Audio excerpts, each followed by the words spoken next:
अहिरवाल की राजनीति की हवा ने बदला रुख। दो दिग्गज नेता चुनाव से लड़ने के लिए काट ली है कन्नी, तो वहीं गुड़गांव भिवाड़ी मैदरगढ़ के बाद अब रोहतक सीट भी आई लपेटे में। जी हां, इस वक्त की बड़ी खबर है, ध्यान से इस वीडियो को शुरू से अंत तक देखिएगा, चैनल को जरूर सब्सक्राइब कीजिएगा। आपको बता दें कि अहिरवाल की राजनीति हरियाणा के लिए बहुत ही महत्वपूर्ण साबित हुई है। चाहे सत्ता परिवर्तन की बात हो या सत्ता प्राप्त की बात हो, अहिरवाल ने कहीं ना कहीं अपना पूरा योगदान दिया है। लेकिन इसी बीच राव इंद्रजीत सिंह का फैक्टर भी नजर आया। भारतीय जनता पार्टी ने राव इंद्रजीत सिंह की जमकर अनदेखी की। उनके विरोधी नेताओं को मंत्रिमंडल में शामिल किया गया। मंत्रिमंडल के लिए राव इंद्रजीत सिंह से कोई विचार विमर्श भी नहीं किया गया था। लेकिन उसके बाद अब कांग्रेस पार्टी में भी कुछ गड़बड़ शुरू हो चुकी है। लोकसभा चुनाव में कांग्रेस पार्टी के टिकट बंटवारे में हो रही देरी से बीजेपी की पोबार आ रही है।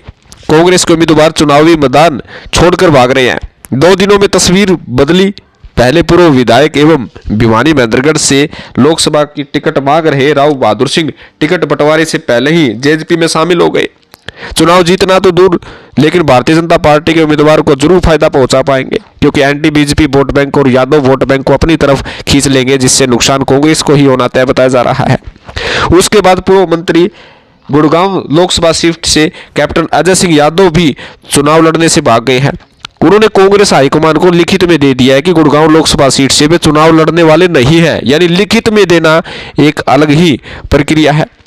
दक्षिण हरियाणा के अहिरवाल में कांग्रेस के इन 2 बड़े यादव नेताओं की हवा का रुख पलटने का कार्य किया है, बीजेपी को मजबूत करने का कार्य किया है। जनता में भी चर्चा चल रही है कि कहीं ना कहीं आर का डर है या ईडी का डर है। बीजेपी को मजबूत करने के लिए ये कर सकते हैं। कहीं ना कहीं जनता में ये भी चर्चा कर रही है कि कांग्रेस के नेता ही बीजेपी को फायदा पहुंचा रहे हैं। लालू यादव के समर्थी कैप्टन अजय सिंह यादव आखिर ऐसा कैसे कर सकते हैं? तो कहीं ना कहीं जनता भी अब सचेत हो चुकी है। आपको यह भी बता दें कि गुड़गांव व भिवाड़ी मैदरगढ़ लोकसभा सीट के साथ साथ रोहतक लोकसभा सीट भी इनके लपेटे में आ चुकी है, क्योंकि रोहतक से पिछली बार दीपेंद्र सिंह हुड्डा ने कोसली विधानसभा से 74,000 वोटों से पिछड़ गए थे। अगर कोसली ने अच्छे खासे वोट दीपेंद्र के दिए होते तो रोहतक लोकसभा सीट से दीपेंद्र का जीतना तय था। और कोसली भी अहिरवाल इलाकों में से एक है। अच्छा खासा vote bank Rohtak Lok Sabha seat से यादव बेल्ट का जरूर है। लेकिन गुड़गांव और भिवाड़ी मैदरगढ़ में जो हलचल मची है, उस हलचल का परिणाम रोहतक लोकसभा सीट पर भी पड़ता हुआ नजर आ रहा है। आपको यह भी बता दें कि कैप्टन अजय सिंह यादव का पहले पार्टी में दम घुटने की बात करना, आवेदन मांगने पर पार्टी के शीर्ष नेतृत्व के खिलाफ बोलना, मीडिया में कांग्रेस के विधायक एवं लोकसभा की टिकट की दावेदारी ठोक रहे राव दान सिंह को भूमाफिया कहना, उनके बेटे पर 12,000 करोड़ के मामले को सार्वजनिक करना साफ दर्शा रहा है कि हरियाणा में कांग्रेस पार्टी के नेता ही भाजपा को मजबूत कर रहे हैं।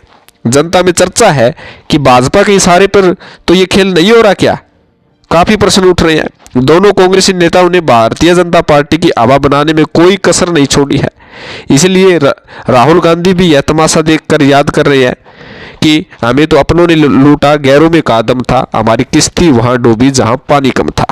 तो कहीं ना कहीं अहिरवाल की 2 महत्वपूर्ण सीट गुड़गांव और भिवाड़ी मैदरगढ़ पर ज्यादा सस्पेंस है, हवा बदली है। लेकिन रोहतक लोकसभा सीट पर भी ये लपेटे में लेते हुए नजर आ रहे हैं। हालांकि लोकसभा चुनाव का परिणाम इन तीनों सीटों पर विशेष तौर पर जो है महत्वपूर्ण साबित होगा। लोगों का ध्यान विशेष तौर पर रोहतक, गुड़गांव और भिवाड़ी मैदरगढ़ सीट पर जो है वोटों के हिसाब से, समीकरण के हिसाब से ध्यान पूरा टिका हुआ है। जनता सब कुछ जानती है, लेकिन जनता का जब समय आता है तो वे वोट की चोट अवश्य करते हैं। तो आपका इस विषय में क्या कहना है, कमेंट करके जरूर आप बताइएगा। चैनल को जरूर सब्सक्राइब कीजिएगा। धन्यवाद। जय हिंद।